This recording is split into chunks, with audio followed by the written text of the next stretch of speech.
ପିଲାମାନେ କେମିତି ଅଛନ୍ତି? ଆଇ କି ସମସ୍ତେ ପିଲାମାନେ ବହୁତ ଭଲ ଥିବେ, ସତ ମାନେ ସେମିତି ଭଲ ଥାନ୍ତୁ। ତ ପିଲାମାନେ ଆଜିର ଭିଡ଼ିଓଟି ସମ୍ପୂର୍ଣ୍ଣ ଭାବରେ ପ୍ଲସ୍ 3 6 ସେମିଷ୍ଟାର ଓଡ଼ିଆ ଅନର୍ସ ପିଲାଙ୍କ ପାଇଁ ଗୋଟେ ଗୁରୁତ୍ୱପୂର୍ଣ୍ଣ ଭିଡ଼ିଓ। ତ ପିଲାମାନେ ଆଜି ଆମେ ପ୍ଲସ୍ 3 6 ସେମିଷ୍ଟାରର ଯେଉଁ କୋର୍ ପେପର 40 ରହିଛି, ତ ସେଇ କୋର୍ ପେପର 40ର ୟୁନିଟ୍ 1 କ'ଣ ଅଛି ନା ଦଳଗତ ଆଲୋଚନା ବିଷୟରେ ଅଛି। ତ ତାହା ଆମେ ସମ୍ପୂର୍ଣ୍ଣ ଭାବରେ ଆଲୋଚନା କରିବା। ଆମେ ପୂର୍ବବର୍ତ୍ତୀ ଭିଡ଼ିଓ ମାଧ୍ୟମରେ ଯେଉଁ ଭାଷାରଚନା ବିଷୟରେ ଆଲୋଚନା କରିଥିଲେ, ତାର ଉପଯୋଗିତା କ'ଣ, ଦେନ୍ ତାର ସଂଜ୍ଞା, ସ୍ୱରୂପ ଏବଂ ବୈଶିଷ୍ଟ୍ୟ, ପ୍ରକାରଭେଦ ଇତ୍ୟାଦି ଅନେକ ସାରା ଆଲୋଚନା କରିଥିଲେ। ସେଭଳି ଭାବରେ ଆଜି ଆମେ କେବଳ ଦଳଗତ ଆଲୋଚନା ବିଷୟରେ ଆଲୋଚନା କରିବା, କେମିତି ତାର ପଠନର ଉଦ୍ଦେଶ୍ୟ ରହୁଛି ହେଲା, ତା ସହିତ ଦଳଗତ ଆଲୋଚନାର ଆବଶ୍ୟକତା କ'ଣ ସବୁ ରହୁଛି, ତା ସହିତ କିଛି ଏକ୍ସାମ୍ପଲ ବା ନମୁନା ଗୁଡ଼ିକ ମଧ୍ୟ ଦେଖିବା। ତ ପିଲାମାନେ ଆଜିର ଭିଡ଼ିଓଟି ଯଦି ଗୋଟେ ପିଲା ଦେଖୁଛି, ଦେନ୍ ସେ ଏକ୍ସାମରେ ଦଳଗତ ଆଲୋଚନାର ଲଙ୍ଗ କ୍ୱେଶ୍ଚନ୍ ଆସୁ କି ସର୍ଟ କ୍ୱେଶ୍ଚନ୍ ଆସୁ, ସେ ଆରାମସେ ଲେଖିପାରିବ। ତ ଚାଲନ୍ତୁ ଆମେ ଆରମ୍ଭ କରିବା। ଫାଷ୍ଟ ତ ତାର ପଠନର ଉଦ୍ଦେଶ୍ୟ ଜାଣିବା କ'ଣ ଅଛି, ଦଳଗତ ଆଲୋଚନାର ସଂଜ୍ଞା ସ୍ୱରୂପ ବିଷୟରେ ଆମେ ଜାଣିବା, ସଂଜ୍ଞା ଏବଂ ସ୍ୱରୂପ ବିଷୟରେ। ତା ସହିତ ବକ୍ତୃତା ଓ ଦଳଗତ ଆଲୋଚନା ମଧ୍ୟରେ ପାର୍ଥକ୍ୟ ନିରୂପଣ ଆମେ କରିପାରିବା, ମାନେ ଆମର ଯେଉଁ ଆମେ ବକ୍ତୃତା କରିଥାଉ ତାହା କ'ଣ ଆଉ ଦଳଗତ ଆଲୋଚନା କ'ଣ, ଯେଉଁ ପାର୍ଥକ୍ୟ କି ଅଛି ଦୁଇଟା ଭିତରେ, ସେଗୁଡ଼ା ଆମେ ଜାଣିବା।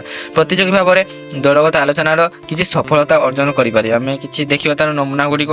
ତ ଫାଷ୍ଟ ଦେଖ, ଦଳଗତ ଆଲୋଚନା କହିଲେ କ'ଣ ବୁଝିବା ନା, ଦେଖ ଆମେ ଏବେ ଦଳଗତ ଆଲୋଚନା ବିଷୟରେ ଆଲୋକପାତ କରିବା। ତୁମେ ମାନେ ଜାଣିଛ ଯେ ଦଳଗତ ଆଲୋଚନା ମାନେ କ'ଣ, ଯେଉଁ ଇଂଲିଶ ଆମେ କହିଥାଉ ଗ୍ରୁପ୍ ଡିସ୍କସନ୍, ଆମେ ଯେଉଁ 4-5 ଜଣ ମିଶିକି ଯେଉଁ ଡିସ୍କସନ୍ କରିଥାଉ, ତ ତାହାକୁ କ'ଣ କୁହାଯାଏ, ଦଳଗତ ଆଲୋଚନା। ଆଜିକାଲି ଅନେକ କ୍ଷେତ୍ରରେ ଗୋଟେ ପ୍ରମୁଖ ପରୀକ୍ଷା ବା ଚୟନ କରିବାରେ ଯେଉଁ ଏଣ୍ଟ୍ରାନ୍ସ ଗୁଡ଼ିକ, ଏଣ୍ଟ୍ରାନ୍ସ ମାନେ ଯେକୌଣସି ତୁମର ଯେକୌଣସି ଜବ୍ କ୍ଷେତ୍ରରେ ହେଉ କି ଯେକୌଣସି PG କି BD, ମାନେ ସବୁ କ୍ଷେତ୍ରରେ ତୁମେ କ'ଣ ଗୋଟେ ଏଣ୍ଟ୍ରାନ୍ସ ଦେବାକୁ ପଡ଼ିଥାଏ। ତ ସେଇଟା ହିଁ ତାର ମାଧ୍ୟମ ଭାବରେ ବିବେଚନା କରାଯାଉଛି।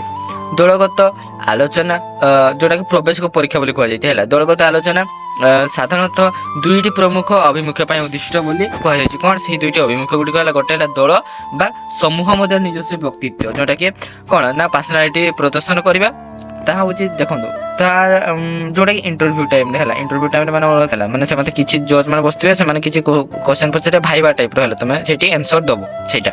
ତାପରେ ଦେଖ ଆଉ ଗୋଟେ କ'ଣ ନା, ଭବିଷ୍ୟତରେ ଏକାଧିକ ବ୍ୟକ୍ତିଙ୍କର ଭିତରେ ନିଜକୁ ଅଲଗା ବା ସେପାରେଟ୍ ଓ ସ୍ୱତନ୍ତ୍ର ସ୍ପେଶିଆଲ ଭାବରେ ପ୍ରତିଷ୍ଠା କରିବା। ଯେମିତି ଦଳଗତ ଆଲୋଚନା ଦୁଇ ଟାଇପ୍ର, ଆଉ ଗୋଟେ ଟାଇପ୍ର ହେଲା ଯେମିତି ଅନେକ ସାରା ଆଉ ଜଣେ ସାମ୍ବାଦିକ ବସିଥିବ, ଜଣେ ଗବେଷକ ବସିଥିବ ହେଲା, ଆଉ ଜଣେ ପରିଚାଳକ ବସିଥିବ ଏବଂ ତୁମେ ବସିଥିବ। ତ ସେଇଠି ନିଜର ଗୋଟେ ସେପାରେଟ୍ ମତ ଦେବାକୁ ପଡ଼ିବ। ଯଦି ଜଣେ ତାର ବିପକ୍ଷରେ ଆସିଲା, ତୁମେ କିନ୍ତୁ ଗୋଟେ ହିଁ କେବଳ ମତ ଦେବ, ଯଦି ହଁ ତ ହଁ, ତାର ସପକ୍ଷରେ দিব କି ବିପକ୍ଷରେ দিব ହେଲା, କି ନିରପେକ୍ଷ ଭାବରେ ଯିବ, ତ ସେଇଟା ତୁମକୁ ଡିସାଇଡ୍ କରିବାର ଅଛି। ଯଦି କେବେ ବି ସେଇଟା ଦଳଗତ ଆଲୋଚନା ସମୟରେ ମତ କେବେ ଚେଞ୍ଜ କରିବ ନାହିଁ, ତ ସେଇଟାକୁ ଠିକ୍ ବୋଲି କହିକି ପରବର୍ତ୍ତୀ ସମୟରେ ତାକୁ ଭୁଲ ବୋଲି କହିଲା, ତାହା ସେଇଟା କ'ଣ ସଠିକ୍ ଭାବରେ କ'ଣ ଦଳଗତ ଆଲୋଚନା ହେଇପାରିବ ନାହିଁ।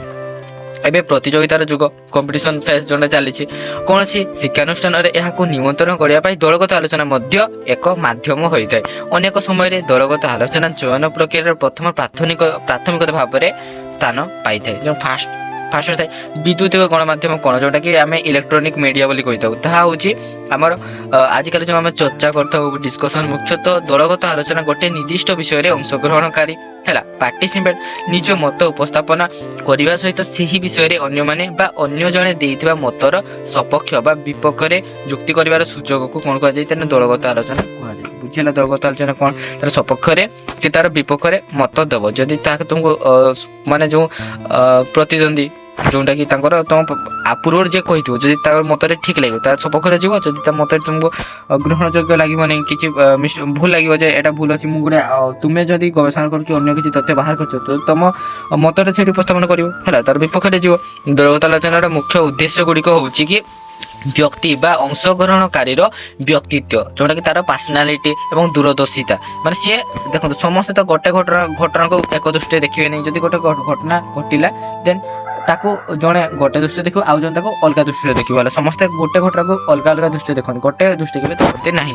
ଚିନ୍ତାଧାରା ବା ଜ୍ଞାନର ଗଭୀରତା ଏବଂ ସର୍ଭେ ପରିବିଷୟ ଉପସ୍ଥାପନାର ମୌଳିକତା, ଯେଉଁଟା କ'ଣ ଏଇଟା ଦେଖନ୍ତୁ, ସର୍ଭେ ପରିବେଷଣର ମୌଳିକତା, ଯେଉଁଟାକି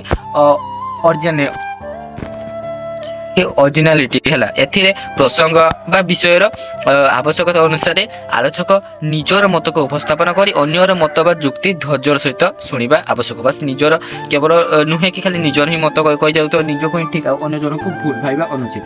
ଆରେ ନିଜେ ଯାହା ମତ କରିବ ତାକୁ ବି ମଧ୍ୟ ପୁରା କନଫିଡେନ୍ସ ସହିତ କହିବ, ଆତ୍ମବିଶ୍ୱାସ ସହିତ, ଏବଂ ଅନ୍ୟ ଜଣେ କ'ଣ ମତ ଦେଉଛି ତାକୁ ମଧ୍ୟ ଭଲ ଭାବରେ ଶୁଣିବାର ଅଛି ହେଲା। ସେ କ'ଣ କହିବା ପାଇଁ ଚାହୁଁଛନ୍ତି ତାକୁ ଭଲସେ ଶୁଣିବ ଏବଂ ସେ କହିସାରିଲା ପରେ ହିଁ ଆନ୍ସର୍ ଦେବ। ଏହା ବିତର୍କ କି ବକ୍ତୃତା ନୁହେଁ, ଏହା ହେଉଛି ଆଲୋଚନା। ତେଣୁ ଆଲୋଚକ ନିଜକୁ ଏକକ ବକ୍ତା ଯୋଉଟାକି ଆମେ କ'ଣ ଇଣ୍ଡିଭିଜୁଆଲ ସ୍ପିକର ବୋଲି କହିଥାଉ ସେ ଭାବରେ ପ୍ରତିଷ୍ଠା କରିବାର ପ୍ରଚେଷ୍ଟା କରିବା ପରିବର୍ତ୍ତେ ସେହି ଦଳ ବା ଗୋଷ୍ଠୀରେ ଅନ୍ୟମାନେ କେମିତି କହୁଛନ୍ତି ତାହାର ଗୁରୁତ୍ୱ ମଧ୍ୟ ବୁଝିବା ଦରକାର।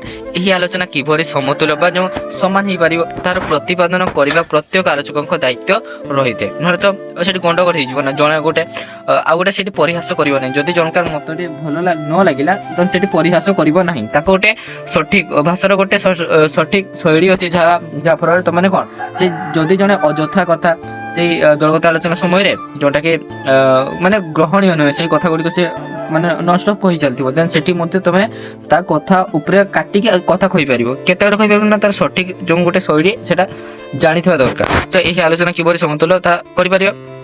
ଅଯଥା ଅନାବଶ୍ୟକ ଅପ୍ରାସଙ୍ଗିକ ମତବ୍ୟକ୍ତି କରି ସମୟ ନଷ୍ଟ କରିବା ପରିବର୍ତ୍ତେ କିଭଳି ସବୁ ଆଲୋଚକଙ୍କ ମଧ୍ୟରେ ଭାରସାମ୍ୟ ରକ୍ଷା କରାଯାଇ ଆଲୋଚନାକୁ ଅଧିକ ଫଳପ୍ରଦ କରାଯାଇ ପାରିବ ସେଥିପ୍ରତି ସମସ୍ତେ ଧ୍ୟାନ ଦେବା ଆବଶ୍ୟକ ହୋଇଥାଏ।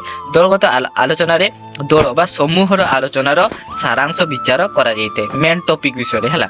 ତେଣୁ ଆଲୋଚକ ବା ଅଂଶଗ୍ରହଣକାରୀ କେବଳ ନିଜକୁ ଶ୍ରେଷ୍ଠ ଭାବରେ ଉପସ୍ଥାପନା କରିବାକୁ ଯାଇ ଅନ୍ୟମାନଙ୍କୁ ନିଜର ମତ ବା ଯୁକ୍ତିକୁ ଗ୍ରହଣ କରିବା ପାଇଁ ବାଧ୍ୟ କରିବା ଓ ପ୍ରତିଯୋଗିତାଙ୍କୁ ଗୁରୁତ୍ୱ କମାଇବା ବା ତାଙ୍କ ଠାରୁ ଅପ୍ରାସଙ୍ଗିକ ବୋଲି ଯୁକ୍ତି ବାଢ଼ିବା ନିଜେ ସବୁ ଜାଣିଛନ୍ତି ବୋଲି ଏଗୁଡ଼ା ଭୁଲ ହେଲା। ତାଙ୍କର ସବୁ ତଥ୍ୟ ଠିକ ଓ ଅନ୍ୟମାନେ ଭୁଲ ବୋଲି ଧାରଣା ଜନ୍ମାଇବା ଆଦ୍ୟ ଗ୍ରହଣ ନୁହେଁ। ଆରେ ତମାନେ ଯଦି ତାକୁ ଗୋଟେ ଦୃଷ୍ଟିରେ ଦେଖୁଛ ସେଇଟା ତୁମେ କହିବ ହଁ ଏଇଟା ଠିକ ଅଛି ମୁଁ ଜାଣିଛି ମୁଁ ଠିକ ଅଛି ତ ତାହା ନୁହେଁ। ଆରେ ଅନେକ ସାରା ଗବେଷକ ମାନେ ଥିବେ ସେମାନେ ମଧ୍ୟ ଅନେକ ସାରା ମାନେ ବହୁତ ପୁଙ୍ଖାନୁପୁଙ୍ଖ କରି ତାକୁ ଗବେଷଣା କରିଥିବେ ଅଧ୍ୟୟନ କରିଥିବେ ତ ସେମାନେ ଜାଣିଥିବେ ନା। ତାକୁ ଯଦି ସେମାନେ ଭୁଲ କହିଲେ ତମେ ମଧ୍ୟ ତାକୁ ଦେଖିବ ସେ କାହିଁକି ଭୁଲ କହିଲେ। ଯଦି ମାନେ ସମସ୍ତଙ୍କର ମତକୁ ଦଳଗତ ଆଲୋଚନାର ମୂଳ ଲକ୍ଷ୍ୟ କ'ଣ ସମସ୍ତଙ୍କର ମତକୁ ସେ ଗ୍ରହଣ କରେ ଏବଂ ସର୍ବଶେଷରେ ଗୋଟେ ମତ ବାହାରେ ହେଲା ଯେଉଁ ଏନ୍ସରଟି ନିଷ୍ପନ୍ନ ବାହାରିଥାଏ ତ ସେଇଟା ହିଁ ତାର ଲକ୍ଷ୍ୟ।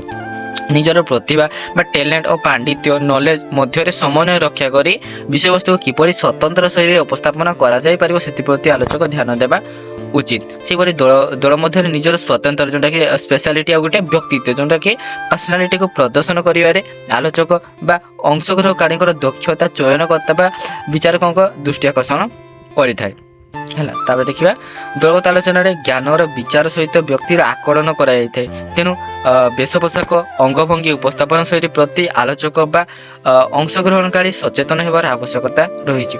ସାମଗ୍ରିକ ଭାବରେ ଯଦି ଦେଖିବା ଦେନ୍ ଆଲୋଚକ ଜଣକ ନିଜର ବ୍ୟକ୍ତିତ୍ୱକୁ ଉପସ୍ଥାପନ କରିବା ସହିତ ପ୍ରସଙ୍ଗ ସମ୍ପର୍କରେ ନିଜର ଜ୍ଞାନର ଗଭୀରତା ମଧ୍ୟ ପ୍ରଦର୍ଶନ କରିଥାଏ।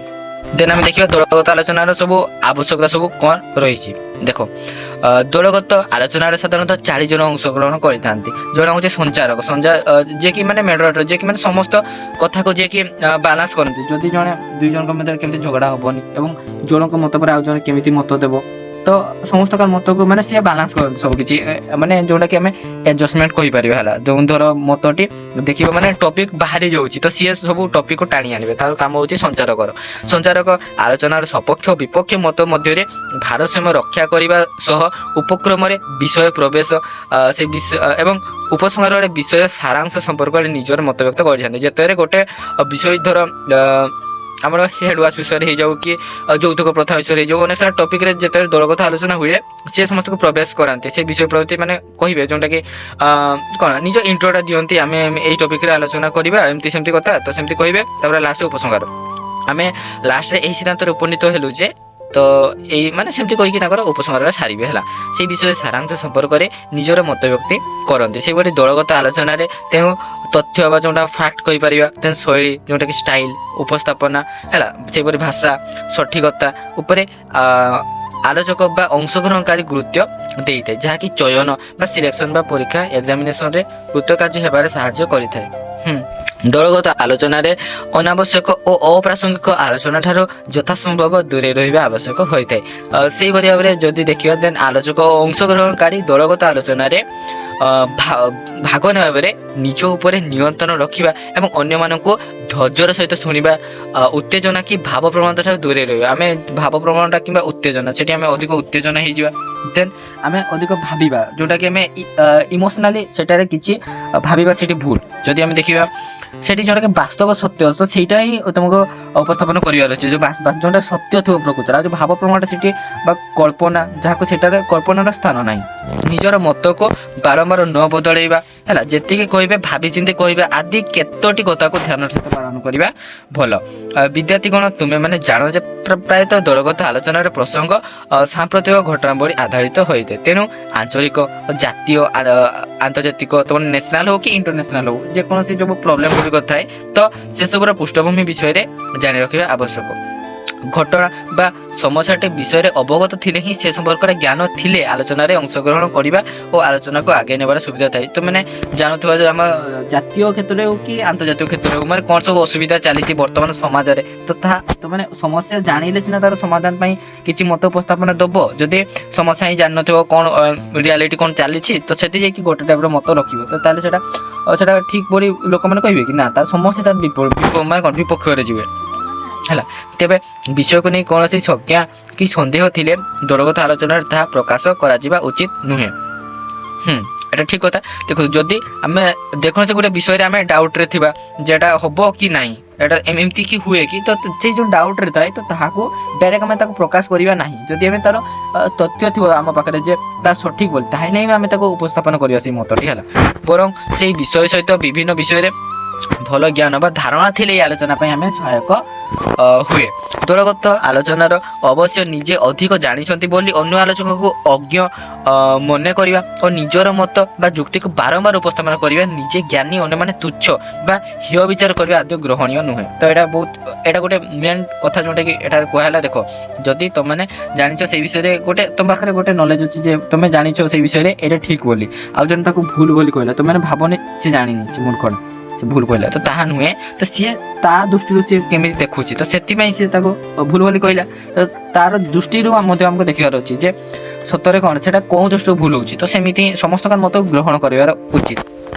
ଦଳଗତ ଆଲୋଚନାରେ ନିଜସ୍ୱ ଶୈଳୀ ଓ ସ୍ୱତନ୍ତ୍ରକୁ ବିଚାର କରାଯାଏ ସତ ହେଲେ ଦଳର ମତ ଏଥିରେ ଗୁରୁତ୍ୱପୂର୍ଣ୍ଣ ହୋଇଥାଏ। ତ ସମସ୍ତ ଦଳ ଯେମିତି ଲାଷ୍ଟରେ ଗୋଟିଏ ହିଁ ରେଜଲ୍ଟ ମିଳିବ ତ ସେଇଟା ସମସ୍ତଙ୍କ ଲକ୍ଷ୍ୟ ଥାଏ।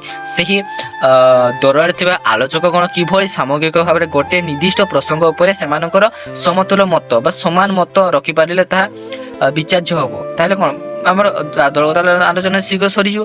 ବେଳେବେଳେ ଏହି କାରଣରୁ ସେହି ନିର୍ଦ୍ଦିଷ୍ଟ ବିଷୟ ଉପରେ ଉପସ୍ଥିତ ଏକାଧିକ ଦଳ କେମିତି ଆଲୋଚନା କରିପାରିଛନ୍ତି ତାର ତୁଳନା ବି କରାଯାଏ। ଏହି ତୁଳନା ଦଳ ଆଲୋଚକ ଉଭୟଙ୍କୁ ବିଚାରର ମାପକାଠି ହୋଇଥାଏ। ଅବଶ୍ୟ ଏହା ସବୁବେଳେ ବା ସବୁ ସ୍ଥାନରେ ହୋଇନଥାଏ। ଏହା ମଧ୍ୟ ବିଚାର ପାଇଁ ବାଧ୍ୟତାମୂଳକ ଆବଶ୍ୟକତା ନୁହେଁ। ଦଳଗତ ଆଲୋଚନା ବ୍ୟକ୍ତିର କ'ଣ ବିଚାରିବାରେ ଏକ ଭଲ ମାଧ୍ୟମ। ଏଥିରେ ସମୂହ ମଧ୍ୟରେ ନିଜସ୍ୱକୁ ବାଛିବା ମାନେ ସମସ୍ତଙ୍କ ମଧ୍ୟରେ ନିଜ ଗୋଟେ ଅଲଗା ଯେଉଁଟାକି କ'ଣ ସେପାରେଟ୍ କରି ଗଢ଼ି ତୋଳିବା ହେଲା। ନିଜ ମତଟି ମାନେ ଯାହା କିଛି ତମ ପାଖରେ ତଥ୍ୟ ଥିବ ସେଇ ବିଷୟରେ ମତ ରଖିବାର ଅଛି। ତମେ ଭାବିବ ସିଏ ଏମିତି କହିଲେ ନା ମୁଁ ବି ତାକୁ ସପକ୍ଷରେ ଯିବି ନା ତାହା ନୁହେଁ। ଏଇଟା ଯଦି ତମେ ଜାଣିଛ ସେଇଟା ଭୁଲ ତାର ବିପକ୍ଷରେ ଯିବ। ଦେନ୍ ଦେଖ ଦଳଗତ ଆଲୋଚନାର ଆବଶ୍ୟକତା ନମୁନା ଗୁଡ଼ିକ କ'ଣ ଦେଖିବା ତାର ଆବଶ୍ୟକତା ସବୁ କ'ଣ ରହୁଛି ଏକ୍ସାମ୍ପଲ୍ ଗୁଡ଼ିକ ଦେଖିବା ହେଲା। ଦଳଗତ ଆଲୋଚନା କେମିତି ହୁଏ ଏଗୁଡ଼ା ଦେଖ ତୁମ ମୁଣ୍ଡରେ ଗୋଟେ ଆଇଡ଼ିଆ ଆସିଯିବ ଯେ ଦଳଗତ ଆଲୋଚନା କେମିତି କ'ଣ ତାର ସ୍ଥାନ। ମୁଁ ଅନେକ ସାରା ପିଲାମାନେ ପ୍ରାୟତଃ କିଛି ଜାଣିଥିବେ କିଛି ଜାଣିନଥିବେ ଦଳଗତ ଆଲୋଚନା କ'ଣ ଜଣେ ଗ୍ରୁପ୍ରେ ଡିସ୍କସ୍ କରୁଥିବେ ତୁମର ଟେଲିଭିଜନ ମାଧ୍ୟମରେ ଦେଖିଥିବେ କି ତୁମର ରେଡ଼ିଓ ମାଧ୍ୟମରେ ଆଗରୁ ହେଉଥିଲା। ଦଳଗତ ଆଲୋଚନା ଯେଉଁଟାକି ଗ୍ରୁପ୍ ଡିସ୍କସନ୍ର ଗୋଟିଏ ନମୁନା ଆମେ ଏଠାରେ ଉଦାହରଣ ସ୍ୱରୂପ ଲକ୍ଷ୍ୟ କରିପାରିବା। ଧରାଯାଉ ଦଳଗତ ଆଲୋଚନାର ବିଷୟ ରହିଛି କି ଯୌତୁକ ଏକ ସାମାଜିକ ସ୍ୱାଗତ କ'ଣ ସମ୍ଭାଷଣ ଜଣାଇ ବିଷୟ ସମ୍ପର୍କରେ ଉପକ୍ରମ ଯେଉଁ ଫାଷ୍ଟ ତମର ଇଣ୍ଟ୍ରୋଡକ୍ସନ୍ ଦେବେ ଦେନ୍ ସେ ମଧ୍ୟ ଅଂଶଗ୍ରହଣକାରୀ ସମସ୍ତ ପ୍ରତିଯୋଗିତା ସଫଳତା କାମନା କରି ଏହି ବିଷୟକୁ ଆଗେଇ ନେବାକୁ ନିର୍ଦ୍ଦେଶ ଦେବା ପରେ ଆଲୋଚନା ନିମ୍ନମତେ କ'ଣ ଆରମ୍ଭ କରାଯାଇପାରେ। ପ୍ରଥମତଃ ଯଦି ସମସ୍ତେ ମତକୁ କ'ଣ ସମର୍ଥନ କଲେ ଏଇଟା ଠିକ୍ ମତ ଯେଉଁମାନେ ପ୍ରତିଯୋଗୀ ମାନେ ଥିବେ ତାହେଲେ ଆମ ଦଳଗତ ଆଲୋଚନା ଶୀଘ୍ର ସରିଯିବ। ତ ସମସ୍ତେ ଠିକ୍ କହିଲେ କାରଣ ଠିକ୍ ହିଁ ଥିବ। ଆଉ ଯଦି ସମସ୍ତେ ବିପକ୍ଷରେ ଯିବେ ଦେନ୍ ସମସ୍ତଙ୍କ ମତକୁ ସଂଗ୍ରହ କରିକି ଟିକେ ମାନେ ରେଜଲ୍ଟ ବାହାରିতে ଟିକେ ଲେଟ୍ ହେଇଯାଏ ହେଲା। ତାପରେ ଦେଖନ୍ତୁ କେମିତି କ'ଣ ପ୍ରଥମ ପ୍ରତିନିଧି କ'ଣ କହିଛନ୍ତି ସୁପ୍ରତାପ ତ ଯେକୌଣସି ଇଣ୍ଟରଭ୍ୟୁ ଫାଷ୍ଟ ଗୁଡ୍ ମର୍ଣ୍ଣିଂଟା ନିହାତି କୁହାଯାଏ। ଦେନ୍ ଆଜି ଆମେ ଗୋଟିଏ ଗୁରୁତ୍ୱପୂର୍ଣ୍ଣ ବିଷୟ ଉପରେ ଆଲୋଚନା କରୁଛେ। ପ୍ରଥମରୁ କହି ରଖୁଛି ଯେ ଏହି ବିଷୟ ସହିତ ମୁଁ ସମ୍ପୂର୍ଣ୍ଣ ଏକମତ। ଯୌତୁକ ଆଜି ସମାଜରେ ବ୍ୟାଧି ପଡ଼ି ମାଡ଼ି ଚାଲିଛି। ଏହା ଏକ କଳଙ୍କ ଆମେ ସମସ୍ତ ଏହା ବିରୋଧରେ ସ୍ୱର ଉତ୍ତୋଳନ କରିବା ଜରୁରୀ। ଧନ୍ୟବାଦ ଲାଷ୍ଟ ଧନ୍ୟବାଦ କହିଦେଲେ ସରିଲା। ଦେନ୍ ଦ୍ୱିତୀୟ ପ୍ରତିଯୋଗୀ କ'ଣ କହୁଛନ୍ତି ବନ୍ଧୁଗଣ ପ୍ରଥମ ବକ୍ତାଙ୍କର ସହ ମୁଁ ସମ୍ପୂର୍ଣ୍ଣ ଏକମତ। ମୁଁ ଏଠାରେ କହିବାକୁ ଚାହେଁ ଯେ ଆମେ ଯୁବ ସମାଜ ଏଭଳି ଏକ ବ୍ୟାଧିର ଉପଶମ କରିବା ପାଇଁ ଆଗେଇ ଆସିବା ଉଚିତ। ଯୌତୁକ ମଣିଷକୁ ଲୋଭଶକ୍ତ କରିଥାଏ। ଥରେ ଏହି ଯୌତୁକ ଲୋଭରେ ପଡ଼ିଲେ ଏଥିରୁ ନିସ୍ତାର ମିଳେ ନାହିଁ। ଧନ୍ୟବାଦ। ଦେନ୍ ତୃତୀୟ ପ୍ରତିଯୋଗୀ ବନ୍ଧୁଗଣ, ମୋର ଦୁଇ ପୂର୍ବବର୍ତ୍ତୀ ବକ୍ତା ଯୌତୁକକୁ ସାମାଜିକ ବ୍ୟାଧି କହି ନିଜର ମତ ଉପସ୍ଥାପନା କଲେ। ତେବେ ମୋ ମତରେ ଏହା ହୁଏତ ସାମାଜିକ ବ୍ୟାଧି। ତେବେ ପୁରୁଷ ଓ ନାରୀ ଉଭୟ ଚାହିଁଲେ ଏହି ବ୍ୟାଧିର ମୂଳୋତ୍ପାଟନ ହୋଇପାରିବ। ଯୌତୁକ ନେବା ଯୌତୁକ ଦେବା ଏହା ଅଭ୍ୟାସକୁ ଉଭୟ ଅଭ୍ୟାସକୁ ଆମେ ବନ୍ଦ କରିବାକୁ ପଡ଼ିବ। ଧନ୍ୟବାଦ। ତାପରେ ଚତୁର୍ଥ ପ୍ରତିଯୋଗୀଟା ଲାଷ୍ଟ ଦେଖ ସିଏ କ'ଣ କହିଲେ। ଚତୁର୍ଥ ପ୍ରତିଯୋଗୀ କହିଲେ, ବନ୍ଧୁଗଣ ମୁଁ ତୃତୀୟ ପ୍ରତିଯୋଗୀଙ୍କ ସହିତ ସମ୍ପୂର୍ଣ୍ଣ ଏକମତ। ଆମେ ଯୌତୁକ ନେବା ଦେବା ଅଭ୍ୟାସରେ ପୂର୍ଣ୍ଣଚ୍ଛେଦ ପକାଇ ପାରିଲେ ଆଉ ସାମାଜିକ ବ୍ୟାଧି ହୋଇ ରହିପାରିବ ନାହିଁ। ମୁଁ ଏଠାରେ କହିବାକୁ ଚାହେଁ ଯେ ଏହା ଏକଦା ଉପହାରର ବିଧି ଥିଲା। ଏଥିରେ ବାଧ୍ୟତାମୂଳକ କୌଣସି ନଥିଲା। ହେଲେ ଏହି ବିଧି ଏବେ ବ୍ୟାଧି ହେଇଛି। ବାଧ୍ୟତାମୂଳକ ଯୌତୁକ ଦେବାକୁ ପଡ଼ିବ। ବାହାବୁ ମାନେ ଯୌତୁକ ଦେବାକୁ ପଡ଼ିବ। ବର୍ତ୍ତମାନ ବାଧ୍ୟ ହେଇଯାଇଛି। ଆଗରୁ ତା ଗୋଟେ ଉପହାର ସ୍ୱରୂପ ଝିଅକୁ ବିଦାୟ ବେଳେ ଦିଆଯାଉଥିଲା। ଏହା ଦାବି ବା ଡିମାଣ୍ଡ ହେବା ଫଳରେ ଏପରି ହୋଇଯାଉଛି। ବର୍ତ୍ତମାନ ମଧ୍ୟ ଡିମାଣ୍ଡିଂ ମଧ୍ୟ ସେଗୁଡ଼ା ଚାଲିଛି ସିଚୁଏସନ୍। ଧନ୍ୟବାଦ। ତାର ପ୍ରଥମ ପ୍ରତିଯୋଗୀ ଆଉ ଥରେ କହୁଛନ୍ତି ଠିକ୍ କଥା। ଚତୁର୍ଥ ପ୍ରତିଯୋଗୀ ବନ୍ଧୁ କହିଲେ କି ଯୌତୁକ ବିଧି ଏଥିରେ ବ୍ୟାଧି ହୋଇଯାଇଛି। ତେବେ ଏଥିପାଇଁ ଏହାର ପ୍ରତିକାର ପାଇଁ କ'ଣ କରାଯାଇପାରିବ? ଅନ୍ୟ ବନ୍ଧୁମାନେ ମୂଲ୍ୟବାନ ମତାମତ ଦେବେ ବୋଲି ମୁଁ ଆଶା କରୁଛି। ମୁଁ କହିବି କି ଏହାକୁ ଆମେ ସମସ୍ତେ ସବୁଠାରେ ବିରୋଧ କରିବା ଆବଶ୍ୟକ। ନିୟମିତ ଭାବରେ ଏଭଳି କରାଯାଉ। ଦେନ୍ ଦ୍ୱିତୀୟ ପ୍ରତିଯୋଗୀ କହୁଛନ୍ତି ଖାଲି ନିୟମିତ ଭାବରେ ଯୌତୁକକୁ ବିରୋଧ କଲେ ଏହି ବ୍ୟାଧି ଦୂର ହେବ ନାହିଁ। ଆମକୁ ସଚେତନତା ଯେଉଁଟାକି ଆୱାରନେସ୍ ସୃଷ୍ଟି କରିବାକୁ ପଡ଼ିବ। ଆମେ ନିଜ କ୍ଷେତ୍ରରେ ସଚେତନ ହୋଇ ସ୍ୱର ଉତ୍ତୋଳନ କରିବା। ତୃତୀୟ ପ୍ରତିଯୋଗୀ ଆଉ ଥରେ କହିଲେ, ଆଜି ଆମେ ସମସ୍ତେ ଯେମିତି ଏକାଠି ଏହି ବିଷୟରେ ଆଲୋଚନା କରୁଛେ, ଏଭଳି ଆଲୋଚନା ବିଭିନ୍ନ ସ୍ଥାନରେ ଆୟୋଜନ ହେବା ଉଚିତ। ବିତର୍କ ବକ୍ତୃତା ପ୍ରବନ୍ଧ ପ୍ରତିଯୋଗିତା ସହିତ ଏଭଳି ଦଳଗତ ଆଲୋଚନା କରାଗଲେ ଯୁବ ସମାଜ ମଧ୍ୟରେ ସଚେତନତା ସୃଷ୍ଟି କରାଯାଇପାରିବ। ଦେନ୍ ଲାଷ୍ଟ ପ୍ରତିଯୋଗୀ ସେ ଆଉ ଥରେ ମତ ରଖୁଛନ୍ତି ଯେ ମୁଁ ସମସ୍ତ ପ୍ରତିଯୋଗୀ ବନ୍ଧୁଙ୍କ ସହିତ ଏକମତ। ତେବେ ଯୌତୁକ ରାକ୍ଷସ ଦ୍ୱାରା ସମାଜର ନାରୀମାନେ ବେଶୀ ଶିକାର ହେଉଥିବାରୁ କ୍ଷତିଗ୍ରସ୍ତ ହେଉଥିବାରୁ ମୁଁ ଭାବୁଛି କି ପ୍ରଥମେ ନାରୀମାନେ ଏକାଠି ହୋଇ ଏଭଳି ସାମାଜିକ କଳଙ୍କର ମୂଳୋତ୍ପାଟନ ପାଇଁ ଦୃଢ଼ ସଂକଳ୍ପ ନେବା ଜରୁରୀ। ନାରୀମାନେ ଏକାଠି ହେଲେ ଏଭଳି ଏକ ବ୍ୟାଧି ସମାଜରୁ ସେହି ଦିନ ସବୁଦିନ ପାଇଁ ଦୂରେଇ ଯାଆନ୍ତି ବୋଲି ମୋର ଦୃଢ଼ ବିଶ୍ୱାସ। ତାପରେ ସଞ୍ଚାରକ ସେ କ'ଣ କହୁଛନ୍ତି, ପ୍ରଥମ ବକ୍ତାଙ୍କର ଯୁକ୍ତି ସ୍ୱାଗତ ଯୋଗ୍ୟ। ତାଙ୍କର ନେତୃତ୍ୱ ନେବାର କ୍ଷମତା ମଧ୍ୟ ଅଛି। ଆଲୋଚନାକୁ ଆଗେଇ ନେବାକୁ ସେ ସାହାଯ୍ୟ କଲେ ଏବଂ ଦ୍ୱିତୀୟ ବକ୍ତାଙ୍କର ଆଲୋଚନା ମୁକ୍ତ ଓ ସୁନ୍ଦର। ତୃତୀୟ ବକ୍ତାଙ୍କର ବିଷୟ ଜ୍ଞାନ ପ୍ରଶଂସା ଯୋଗ୍ୟ। ଚତୁର୍ଥ ବକ୍ତାଙ୍କର ବକ୍ତବ୍ୟରେ ଯୁକ୍ତିଗତ ଅଛି। ତାଙ୍କର ପ୍ରତିବାଦ ସୂଚକ ସ୍ୱର ମଧ୍ୟ ପ୍ରସଙ୍ଗରେ ବିସ୍ତାର ଓ ଯୁକ୍ତି ପାଇଁ ଯଥାର୍ଥ ଏଭଳି ଗୁରୁତ୍ୱପୂର୍ଣ୍ଣ ପ୍ରାସଙ୍ଗିକ ବିଷୟରେ ସମସ୍ତେ ଅଂଶଗ୍ରହଣ କରିଥିବାରୁ ଧନ୍ୟବାଦ। ଏଇଟା ସରିଗଲା। ଦେନ୍ ଆମେ ସେକେଣ୍ଡରେ ଯେଉଁ ଦେଖିବା ଦଳଗତ ଆଲୋଚନାଟି, ତାହା ଏଇଟା ତ ସମସ୍ତେ ସମସ୍ତଙ୍କ ମତ ସେମ୍ ହେଇଗଲା। କିନ୍ତୁ ଯଦି ଜଣେ ବିପକ୍ଷରେ ଯିବେ ତାହେଲେ କେମିତି ଆଲୋଚନା ହୁଏ ସେ ବିଷୟରେ ଏଇଟା ଦେଖ ଆମର ନମୁନା 2ରେ ଆମେ ଦେଖିବା। ଦେଖ ଆମେ ଏଠାରେ ଦେଖିଲେ ଯେ 40 ଜଣ ଅଂଶଗ୍ରହଣକାରୀ ବା ପାର୍ଟିସିପେଣ୍ଟ ନିଜର ମତ ଉପସ୍ଥାପନ କରିବା ସହିତ ସେମାନଙ୍କର ପ୍ରତିଯୋଗୀଙ୍କର ମତବ୍ୟକ୍ତ ମଧ୍ୟ ସମର୍ଥନ କଲେ। ଦଳଗତ ଆଲୋଚନାରେ ପ୍ରତ୍ୟେକ ପ୍ରତିଯୋଗୀ ବା ଅଂଶଗ୍ରହଣକାରୀଙ୍କର ମତର ଗୁରୁତ୍ୱ ରହିଛି। ତେବେ ଯଦି ଜଣେ କହୁଥିବା ବେଳେ ଅଟକି ଯାଆନ୍ତି ବା କିଛି ସମୟ କିଛି ବିଷୟ ବାହାରେ କହିବାର ଚେଷ୍ଟା କରନ୍ତି, ମାନେ ଯେଉଁ ଟପିକ୍ ବାହାରକୁ ପଡ଼ିଯାଆନ୍ତି, ତେବେ ତାଙ୍କୁ ଅଟକାଇ ଅନ୍ୟକୁ କହିବା ସୁଯୋଗ ମଧ୍ୟ ଦିଅନ୍ତି। କିଏ ନା ସଞ୍ଚାରକ ଦାୟିତ୍ୱ ଥାଏ। ତା ଭାରସାମ୍ୟ ବା ବାଲାନ୍ସ ରକ୍ଷା କରିବା ଯେ ସଞ୍ଚାରକ ସିଏ ଥାନ୍ତି। ଯଦି ସପକ୍ଷ ଓ ବିପକ୍ଷ ମତ ଥାଏ ତେବେ ଉଭୟ ମତ ଶୁଣି ନିଜର ଯଥାର୍ଥ ସନ୍ତୁଳିତ ମତ ଦିଅନ୍ତି କିଏ ନା ସଞ୍ଚାରକ। ତେବେ ଯେଉଁ ଦଳଗତ ଆଲୋଚନାଟି ପରୀକ୍ଷା ପାଇଁ ଉଦ୍ଦିଷ୍ଟ ସେଥିରେ ଅବଶ୍ୟ ଜଣେ ପ୍ରଶ୍ନକର୍ତ୍ତା ଓ ସଞ୍ଚାରକଙ୍କର ଭୂମିକା ସବୁବେଳେ ରହିବା ବାଧ୍ୟତାମୂଳକ ନଥାଏ। ତାପରେ ଦେଖିବା ତାପରେ ଦେଖ ଅନ୍ୟ ଗୋଟେ ପରୀକ୍ଷା ପାଇଁ ଉଦ୍ଦିଷ୍ଟ ଦଳଗତ ଆଲୋଚନାରେ ପ୍ରତ୍ୟେକ ଆଲୋଚକଙ୍କ ମତକୁ ବିଚାର କରାଯାଇ ନମ୍ବର ମଧ୍ୟ ଦିଆଯାଇଥାଏ। ଏହି ନମ୍ବର ଆଧାରରେ ପ୍ରତିଯୋଗୀ ବା ପରୀକ୍ଷାର୍ଥୀ ଆଲୋଚକଙ୍କର ଚୟନ ହୋଇଥାଏ। ସମୂହ ମଧ୍ୟରେ ବା ଦଳ ଭିତରେ କିଭଳି ପ୍ରତିଯୋଗୀ ଜଣକ ସ୍ୱତନ୍ତ୍ର ତାହା ଏହି ଦଳଗତ ଆଲୋଚନାରେ ବିଚାର କରାଯାଏ। ଦଳଗତ ଆଲୋଚନାରେ ପ୍ରତ୍ୟେକ ପ୍ରତିଯୋଗୀକୁ ବିଚାରକୁ ନିଆଯାଇ ଯୋଗ୍ୟତା ଅନୁସାରେ ସେହି ପ୍ରତିଯୋଗୀର ଉପସ୍ଥାପନା ଓ ଯୁକ୍ତିର ମୂଲ୍ୟାଙ୍କନ କରାଯାଇଥାଏ। ଆମେ ଏଠାରେ ନମୁନା ସ୍ୱରୂପ ଆଉ ଗୋଟିଏ ଦଳଗତ ଆଲୋଚନାକୁ ଦେଖିବା। ଦଳଗତ ଆଲୋଚନାର ବିଷୟ ମାତୃଭାଷାର ବିକଳ୍ପ ଅଛି କି? ଏଥିରେ 4 ବା 5 ଜଣ ପ୍ରତିଯୋଗୀ ଅଂଶଗ୍ରହଣ କରୁଛନ୍ତି। ଜଣେ ସଞ୍ଚାରକ ବା ମଡରେଟର ଭାବରେ ଆଲୋଚନାର ଆରମ୍ଭ କରି ଆଗେଇ ନେବେ ଏବଂ ଅନ୍ୟ ପ୍ରତିଯୋଗିତା ମାନେ ନିଜର ଇଚ୍ଛା ଅନୁସାରେ ଏହି ପ୍ରସଙ୍ଗର ସପକ୍ଷ ବା ବିପକ୍ଷରେ ମତ ଦେଇପାରିବେ। ସେଇ ବିଷୟରେ ଆଲୋଚନା କରିବା ପାଇଁ ଯେଉଁ ବିଷୟଟି ହେଉଛି ମାତୃଭାଷାର ବିକଳ୍ପ ଅଛି କି? ତ ମୋ ମତ ସ୍ପଷ୍ଟ, ମାତୃଭାଷାର ବିକଳ୍ପ ନାହିଁ। ମାତୃଭାଷା ହୃଦୟର ଭାଷା, ମାତୃଭାଷା ଆମର ପ୍ରଥମ ଭାଷା। ମାତୃଭାଷା ବିଷୟରେ ଆମେ ଦେଖିବା କିଏ କ'ଣ ମତ ଦେଉଛନ୍ତି। ଦ୍ୱିତୀୟ ପ୍ରତିଯୋଗୀ କ'ଣ କହିଲେ? ବନ୍ଧୁଗଣ, ଆମେ ଆଜି ଗୋଟେ ଗୁରୁତ୍ୱପୂର୍ଣ୍ଣ ପ୍ରସଙ୍ଗ ଉପରେ ବିଚାର ବିମର୍ଶ କରୁଛେ। ପ୍ରଥମ ବନ୍ଧୁ ଜଣକ ଯାହା କହିଲେ ମୁଁ ମଧ୍ୟ ଏକମତ। ମାତୃଭାଷାଟା ଆମ ପାଇଁ ପରିଚିତ। ମାତୃଭାଷାକୁ ନେଇ ଆମର ଅସ୍ମିତା। ଏ ଭାଷାର ବିକଳ୍ପ କୁଆଡ଼େ ଆସିବ? ଏ ଭାଷା ନିଜସ୍ୱ ଭାଷା, ଏ ଭାଷା ସ୍ୱତନ୍ତ୍ର, ଏ ଭାଷା ଏକକ, ୟାର ବିକଳ୍ପ ନାହିଁ। ତାପରେ ତୃତୀୟ ପ୍ରତିଯୋଗୀ ସେ କ'ଣ କଲେ ନା ତାର ବିପକ୍ଷରେ ଯିବେ। ଦେଖ କେମିତି ହେଉଛି ବନ୍ଧୁଗଣ, ମୋ ଦୁଇ ବନ୍ଧୁ ଯାହା କହିଲେ ସେଥିରେ ମୁଁ ଏକମତ ନୁହେଁ। ମାତୃଭାଷା ହୁଏତ ଆମ ପରିଚୟ ହୋଇଥାଇପାରେ, ହେଲେ ମାତୃଭାଷାର ବିକଳ୍ପ ଅଛି। ଆମେ ମାତୃଭାଷା ବ୍ୟତିରେକ ବିଭିନ୍ନ ଭାଷାରେ ଯୋଗାଯୋଗ କରିପାରିବା। ଯେଉଁ ଇଂଲିଶ ହେଉ ହିନ୍ଦୀ ହେଉ ତା ଆମ ପାଇଁ ବହୁତ ହି ଦରକାର ନା। ଆମେ ଯଦି ଗୋଟେ ବାହାର କଣ୍ଟ୍ରିକୁ ଯିବା କି ଓଡ଼ିଶା ବାହାରକୁ ବି ଯିବା ତାହେଲେ କ'ଣ ହେବ ନା ଆମର ସେଇଟା ଓଡ଼ିଆ ଭାଷା କେହି ବୁଝିପାରିବେ କି? ନା, ବୁଝିପାରିବେନି। ତୁମର କମ୍ୟୁନିକେସନ୍ ତୁମେ ହେଇପାରିବନି, ତୁମେ ଆଉ ଜଣଙ୍କ ସାଙ୍ଗରେ କିଛି କଥାବାର୍ତ୍ତା ହେଇପାରିବନି। ତାହେଲେ ସେଠି କ'ଣ ସେଠି ଭାଷାଗତ ବୈଷମ୍ୟ ସେଠି ଦେଖାଯିବ। ବିଶ୍ୱରେ ବହୁ ଭାଷା ଅଛି। ଆମ ଜ୍ଞାନ ଆମ ବିକାଶ ପାଇଁ ଏସବୁ ଭାଷାର ଭୂମିକା ବହୁତ, ଖାଲି ମାତୃଭାଷା ନୁହେଁ। ତ ଅନେକ ସାରା ଭାଷା ଆମକୁ ଶିଖିବା ପାଇଁ ଦରକାର। ତାପରେ ଚତୁର୍ଥ ପ୍ରତିଯୋଗୀ କହୁଛନ୍ତି, ବନ୍ଧୁଗଣ ମୁଁ ମଧ୍ୟ ମୋ ସହଯୋଗୀ ବନ୍ଧୁଙ୍କ ସହିତ ଏକମତ। ମାତୃଭାଷାର ବିକଳ୍ପ ଅଛି ଏବଂ ଯୋଗାଯୋଗର ମାଧ୍ୟମ ହେଉଛି ଭାଷା। ଏ ଭାଷା ବିଭିନ୍ନ ରକମର ଭାଷା ହୋଇପାରେ, ଖାଲି ମାତୃଭାଷା ଯେ ସବୁ କିଛି ତାହା ନୁହେଁ। ଧନ୍ୟବାଦ। ଏଇଟା କହିଲେ ଦେନ୍ ସଞ୍ଚାରକ ସିଏ ସମସ୍ତଙ୍କର ମତ ଗ୍ରହଣ କରିବେ, ତାର ଦାୟିତ୍ୱ। ଆଜିର ଆଲୋଚନାଟି ସରଗରମ ହେବାରେ ଲାଗିଛି।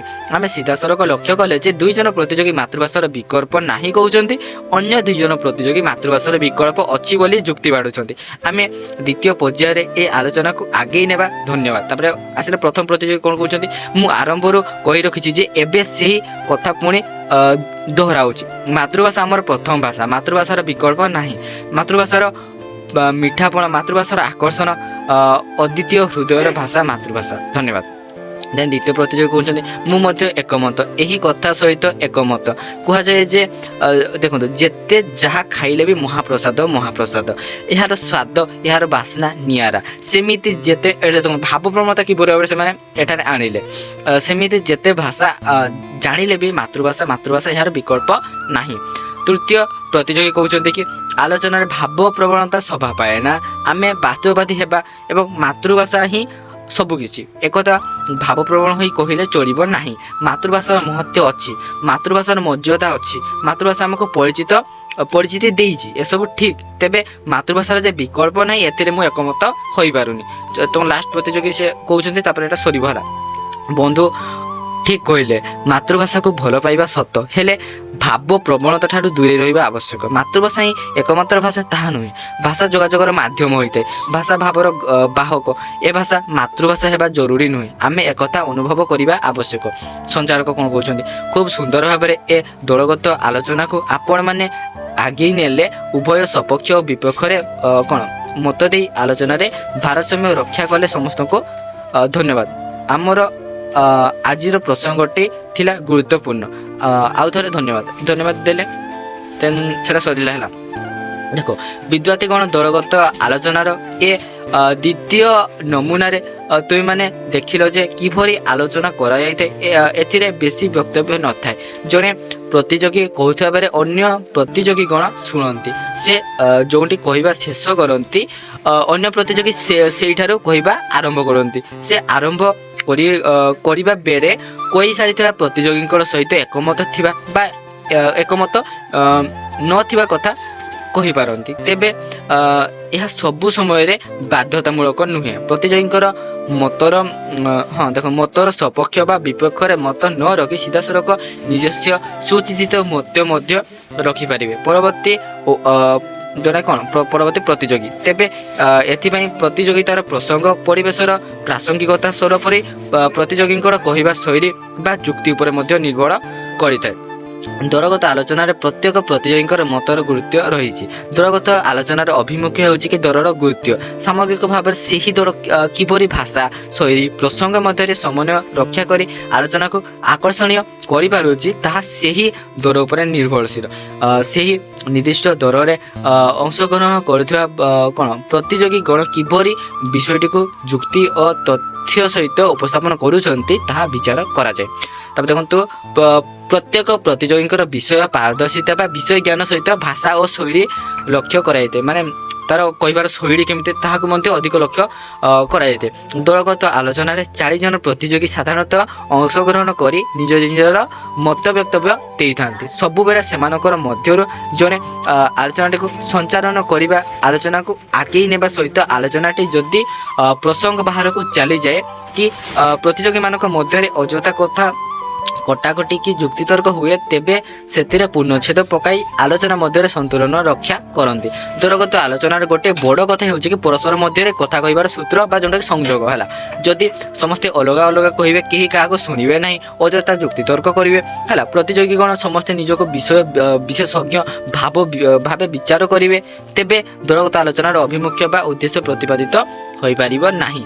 ନିର୍ଦ୍ଧାର୍ଯ୍ୟ ହୋଇଥିବା ସମୟସୀମା ଦେଖନ୍ତୁ ଯେକୌଣସି ଗୋଟେ ଦଳଗତ ଆଲୋଚନା ହଉ ଗୋଟେ ନିର୍ଦ୍ଦିଷ୍ଟ ସମୟସୀମା ଗୋଟେ ଦିଆଯାଇଥାଏ। ଏତିକି ସମୟ ଭିତରେ ଆମକୁ ସାରିବାର ଅଛି ଯେଉଁ ଆମର ଏନ୍ସରଟି ଆମର ରେଜଲ୍ଟ ପାଇବାର ଅଛି ସମ୍ପୂର୍ଣ୍ଣ ଯେଉଁ ନିଷ୍ପନ୍ନ ପରେ ଯେଉଁ ଉତ୍ତରଟି ବାହାରେ ନିର୍ଯ୍ୟାସ ହୋଇଥିବା ସମୟସୀମା ମଧ୍ୟରେ ନିଜର ବକ୍ତବ୍ୟ ଉପସ୍ଥାପନ କରିବାର ସୁଯୋଗ ପ୍ରତିଯୋଗୀଙ୍କ ପାଖରେ ଥାଏ।